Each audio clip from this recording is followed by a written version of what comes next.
네, 오늘의 말씀은 공적인 예배에서 어떻게 행할 것인가, 그리고 어떻게 기도할 것인가에 대한 가르침을 주고 있다고 볼 수가 있습니다.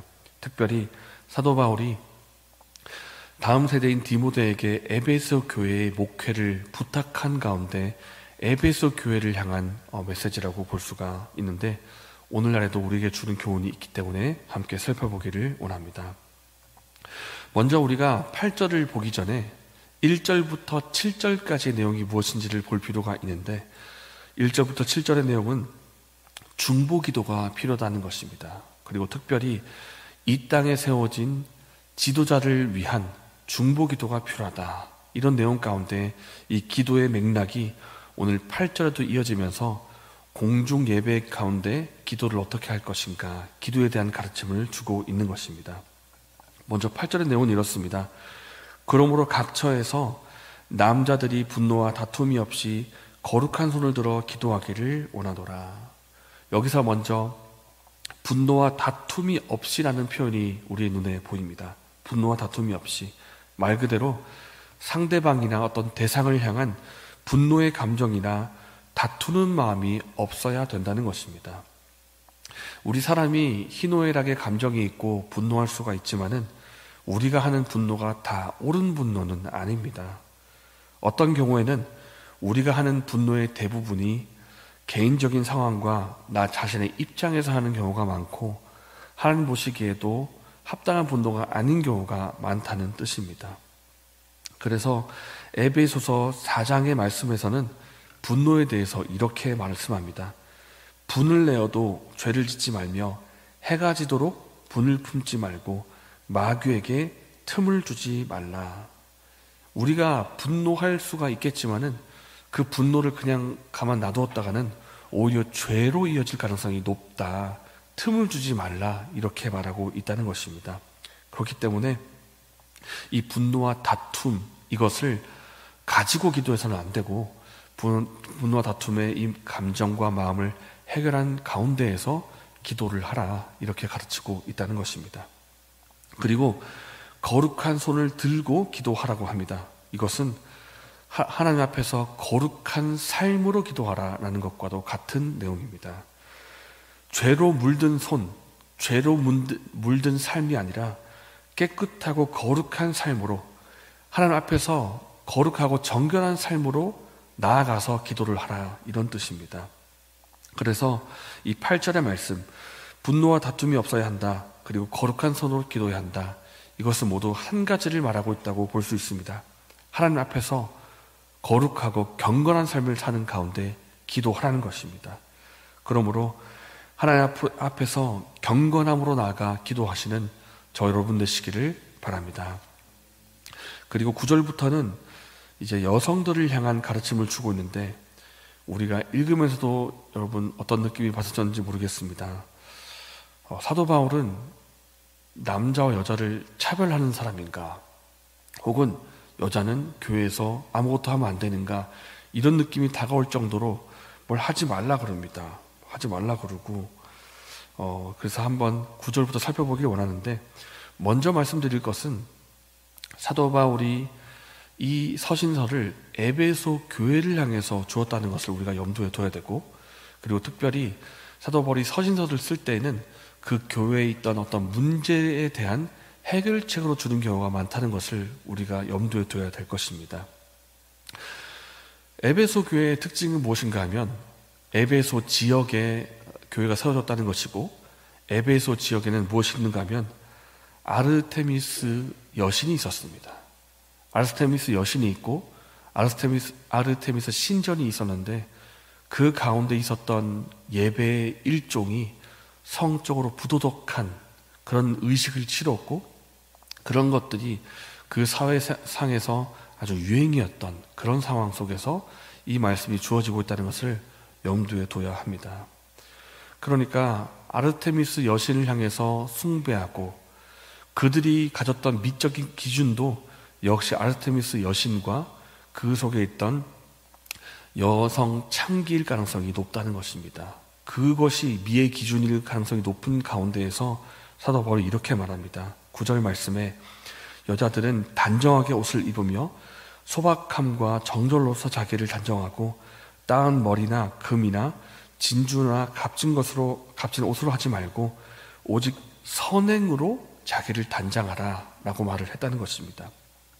그 당시에 미적인 기준이 아르테미스 여신이었다고 한다면 어쩌면 그들의 여성상은 성적으로 정말 노출이 심한 옷을 입거나 성적으로 어필을 하는 그런 옷을 아름다움이라고 생각하면서 입었을 가능성이 높은 가운데 그들의 생활상에서 이제 복음을 믿고 성도가 된 그 여성도들에게 우리가 하나님께서 보시기에 아름다움이라고 하는 것은 그저 성적으로 노출시키고 성적인 어필을 하는 것이 아름다움이 아니라 하나님 보시기에 아름다운 것은 선행으로 하나님 말씀에 순종함으로 자신의 영혼을 경건하게 단정하는 것이 하나님 보시기에 아름다운 것입니다. 그러니까 너무 외적인 것에 치장하지 말고 내적인 경건함과 아름다움을 추구하라, 이렇게 말씀을 주고 있다는 것입니다. 그렇기 때문에 조금 전에 8절 말씀과 같이 9절과 10절 말씀도 역시 하나님 앞에 경건한 삶을 살아, 이렇게 메시지를 준다고 보아야 합니다. 근데 이제 11절 말씀이 우리 마음에 조금 걸립니다. 여자는 일체 순종함으로 조용히 배우라. 12절 말씀도 여자가 가르치는 것과 남자를 주관하는 것을 허락하지 않으니 오직 조용할지니라. 그럼 우리가 이런 오해를 할 수가 있습니다. 그러면 여자는 교회에 와서 아무 말도 하면 안 되는 것인가? 그러면 주일학교 여성 교사도 있으면 안 되겠네. 이런 생각들이 오갈 수 있겠지만 이것 역시도 에베소 교회와 당시 1세기 상황과도 연관을 지어서 보아야 합니다. 1세기의 당시에 여성의 지위라고 한다는 것은 우리가 생각하는 것보다 훨씬 낮았고 교육의 기회도 없었다고 합니다. 심지어 남자는 배우면 되지만 여성은 배울 수가 없다라는 그런 사회적 풍습도 있었다고 합니다. 그런 풍습 가운데 여성은 배울 기회가 없었는데 오히려 사도 바울은 배우라라고 말을 하고 있다는 것입니다. 배워라. 말씀을, 가르침을 배우라. 그 당시에 복음이 주는 자유라고 한다는 것은 엄청난 것이었습니다. 노예에게도 자유를 주었던 것이었고 여성에게도 자유를 주었던 것인데 오히려 기독교의 이 진리는 여성의 지위를 원래 위치로 돌려놓는 그런 자유함을 주는 것이었는데 1세기에 정말 억압받던 여성들, 인권이라고는 가질 수 없었던 여성들이 교회에 들어오면서 오히려 자유가 남용이 되는 경우가 있었던 것 같습니다. 이 에베소 교회 당시에 내가 자유하다, 내가 무슨 여성으로서 억압될 것이 있느냐라고 하면서 이 공중 예배 시간에 자신이 가졌던 그 자유함을 오히려 남용하고 오히려 어떤 가졌던 은사나 이런 것들을 뽐내는 그런 경우가 있었던 것으로 보입니다. 그렇기 때문에 사도 바울이 오히려 일단 배우라라고 말하는 것입니다. 배워라. 기독교의 진리가 전혀 없던 그 에베소 교회, 에베소 지역에 교회가 이제 세워지고 이제 복음의 메시지가 들어가기 시작했습니다. 가장 필요한 것이 무엇이겠습니까? 기독교의 진리가 무엇인지, 기독교의 말씀이 무엇인지를 먼저 배우는 것입니다. 이것은 사실 남자도 마찬가지입니다.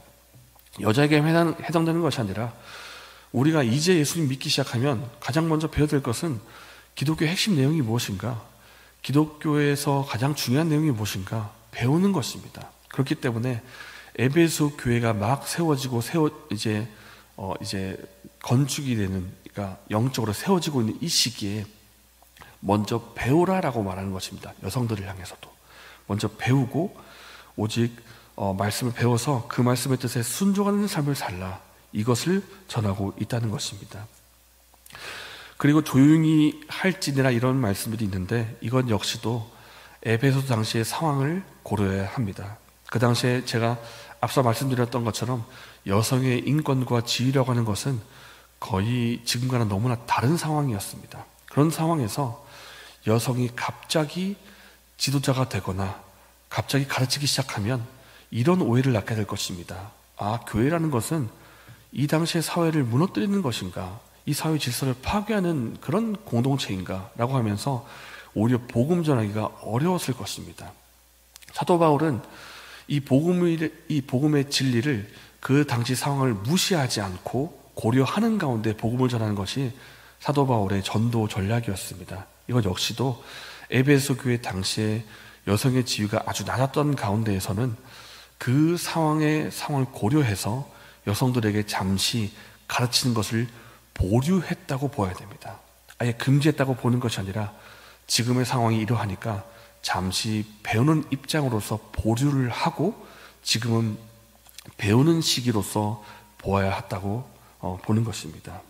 그리고 여성에게 주어지는 오히려 임무가 있는데 그것은 15절 말씀에 여자들이 만일 정숙함으로 믿음과 사랑과 거룩함에 거하면 그 해산함으로 구원을 얻으리라.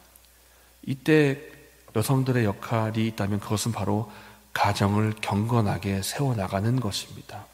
가정을 경건하게 세워나가서 이것 역시도 하나님 앞에서 경건한 삶을 통해서 가정을 잘 세우면 오히려 이것이 그 당시에 복음의 전략이 될 수 있었다라는 것입니다.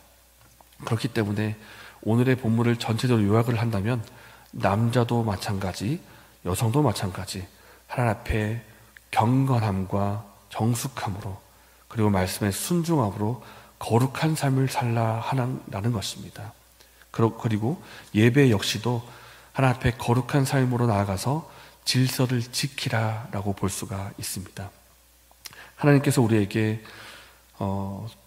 이 죄악된 세상 가운데에서 우리를 구별하여 부르셨고 우리를 거룩한 삶으로 부르셨습니다. 그렇기 때문에 이 부르심에 합당하게 우리가 살기를 원합니다. 이 땅에 죄악에 물든 삶이 아니라 거룩한 삶으로 나아가며 또 하나님 앞에 기도함으로 주님의 뜻을 구하시는 저 여러분 되시기를 바랍니다. 이 시간 함께 말씀을 생각하며 기도하겠습니다. 하나님, 우리의 삶이, 우리의 손이 더러운 손이 아니라 거룩한 손이 되게 하여 주십시오. 그리고 이 땅에 중보기도가 필요한 여러 사람들이 있습니다. 우리가 하나님 앞에 나아가 기도함으로 주님의 뜻이 이 땅 가운데 이루어지는 그런 역사가 있게 해달라고 이렇게 기도하시고 개인적인 제목으로 기도하신 후에 자유롭게 돌아가시겠습니다.